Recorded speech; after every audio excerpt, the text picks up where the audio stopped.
I think now we can speak to Zia Yusuf, who is a key figure in Reform UK and, of course, is in charge of the Doge, which is trying to weed out waste in local government, of which I'm sure we wish you well, Zia, because there's an awful lot of waste.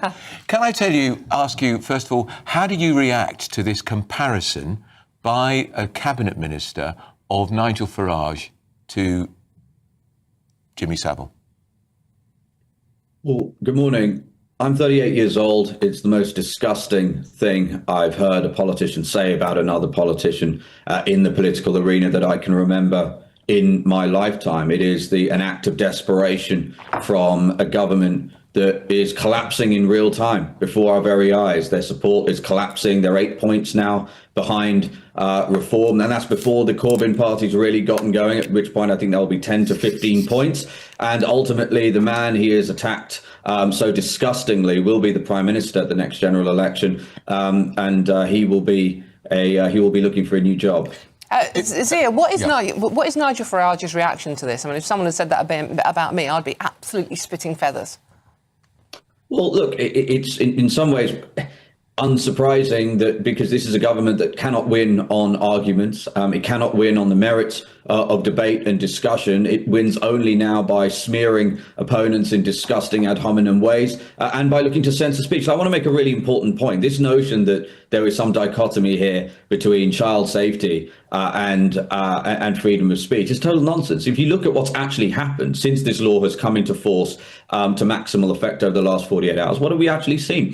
Forget about improving child safety. It is diminished child safety. It is protecting predators. Katie Lamb gave a speech in the House of Commons about the grooming gangs, about the rape gangs. That speech has now been censored. You can go and see this on X. It's been censored on X as a result of this law. We've seen protests, footage of a protest against a migrant hotel in Leeds, censored by this law. And by the way, if this was about protecting children, why on earth has the government created and I quote, an elite police unit, not to protect British people from the crimes of illegal migrants, but to monitor, and I quote, anti-migrant sentiment on social media? This is Orwellian and dystopian. It is going to make children less safe for a whole bunch of reasons. But ultimately, it is about making sure the people watching this program right now, the government gets to determine what they can and cannot say online. And there's nothing about that that's remotely acceptable. Before we ask about Katie Lamb, the Tory MP, and I must say it is astonishing that any speech that's made in the House of Commons where you have MPs have absolute privilege, they can say effectively what they like without any fear of legal recourse.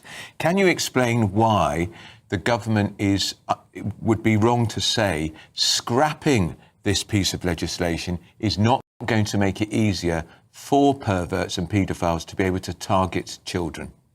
Yeah, so the first reason why this needs to be repealed is it's about 200 pages long. I bet you almost nobody who actually passed this, basically the Tory government, actually read it. If they did, then even more shame on them. Look, the fact is, number one, what this does is send these young people and these children off to VPNs. If you're in any doubt about that, if you've got an Apple device right now, go open your app store, go and look at the chart. 4 of the top 5 apps downloaded in this country as we speak right now are VPNs. These are tools, pieces of software that enable young people to fool websites into thinking they are in different countries. Let me stop you there. Just explain what a VPN is, because not everyone's going to know what that means. What is it? It's a visual what?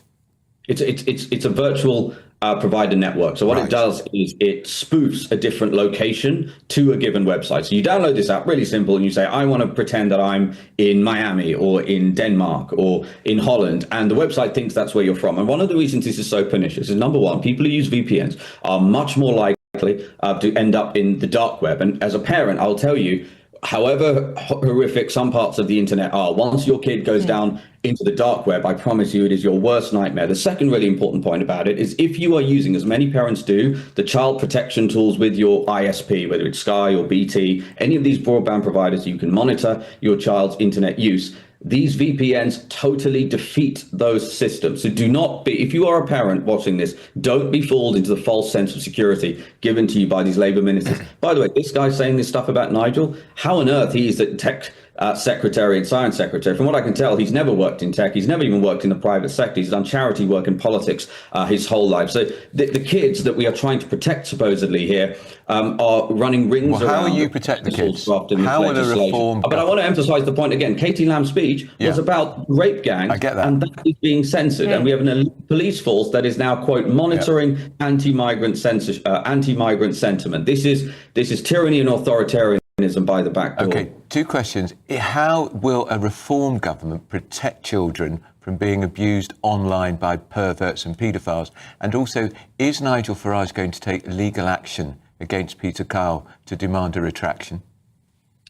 So, look, in terms of how we would protect them, we absolutely do think children need to be protected from harm online. There are ways. It's a difficult technical problem for the reasons we just outlined, but there are tools available like zero knowledge proofs, which is a form of token, basically, that can sit on a device that stores no personal information, but does allow for age verification in a way that doesn't hold personal information. But I want to be clear: the vast majority of this bill has nothing to do with child safety. Section 44 allows the Secretary of State to unilaterally order Ofcom to rewrite the rules at their whim with no parliamentary scrutiny whatsoever. Section 179 makes it illegal and forces social media companies to censor speech that causes, quote, non-trivial psychological harm. Nothing to do with protecting children from pornography. So we will create an act, we will have a bill that is technically competent, technically sound, that does nothing other than protect children and does not seek to muzzle and censor the British people.